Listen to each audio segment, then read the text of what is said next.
नमस्कार, मैं हूं प्रकाश चंद्र होता। छत्तीसगढ़ में जब भी चुनाव होती है, कुछ सीटें ऐसी होती है जिस पर सबकी निगाहें होती है, विशेषकर जहां मुख्यमंत्री चुनाव लड़ते हैं। दुर्ग की बात करें, राजिम की बात करें या पाटन की बात करें, ये सीटों पे जो भी काबिज रहे सभी लोग जानते थे यही जीतेंगे।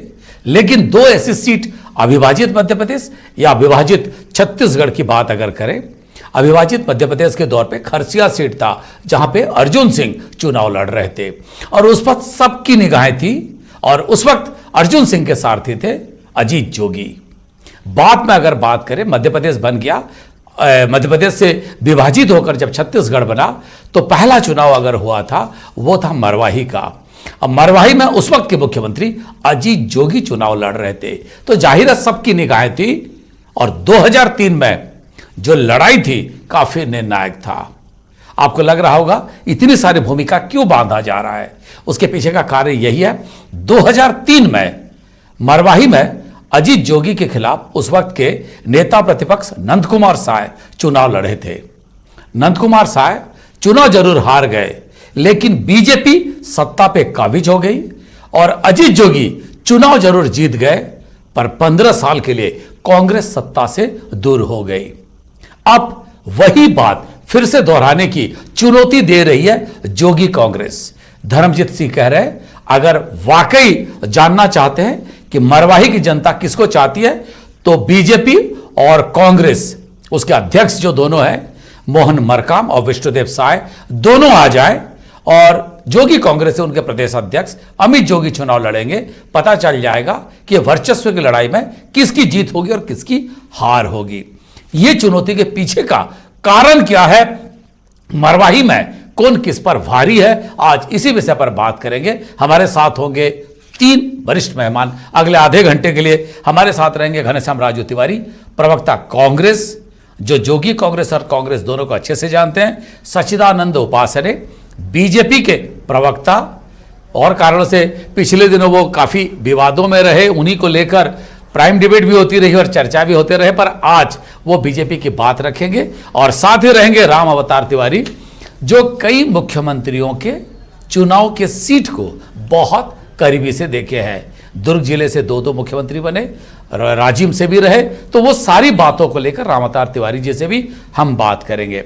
चर्चा की शुरुआत करूंगा मैं राम अवतार तिवारी जी से। राम अवतार तिवारी जी, खरसिया का मैंने जिक्र किया मरवाही का, इस दोनों सीट के अलावा भी और सीटों पर भी रही, पर मुख्यमंत्री को उस तरह कभी चुनौती नहीं रही। क्या आप देख रहे हैं 2000 से जब प्रदेश बना, 2003 का मैंने जैसे जिक्र किया, आप क्या देख रहे हैं, मरवाही में पहली बार बिना अजीत जोगी के चुनाव होगा, तो यह चुनौती कैसी रहेगी, आप कैसे देखते हैं इसको, राम अवतार तिवारी? देखिए, मरवाही जो सीट है उसको एक्चुअल में भंवर सिंह पोर्ते का परिवार का सीट माना जाता था और कांग्रेस का गढ़ रहा है। कांग्रेस कभी हारी नहीं है। इसके पहले, जोगी जी के पहले, कांग्रेस वहां पर बहुत मजबूत रही। भंवर सिंह पोर्ते और उनका परिवार वो चुनाव जीतता रहा है वहां पर, और आदिवासी इलाके में कांग्रेस वहां पर गढ़ मजबूत था।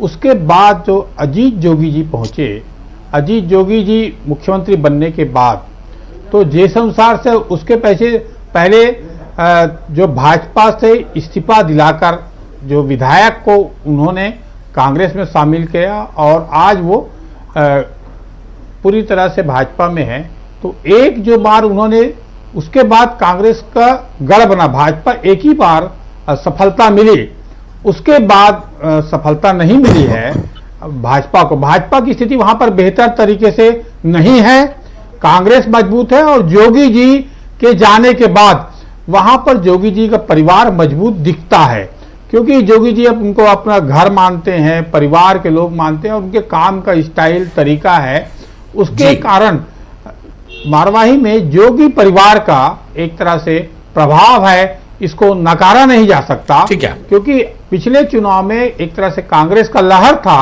लहर में भी जोगी जी काफी वोटों से जीते, उनका व्यक्तिगत प्रभाव था। उनका व्यक्तिगत प्रभाव इस बार कितना असरकारी होगा, यह एक देखने लायक इस चुनाव में रहेगा।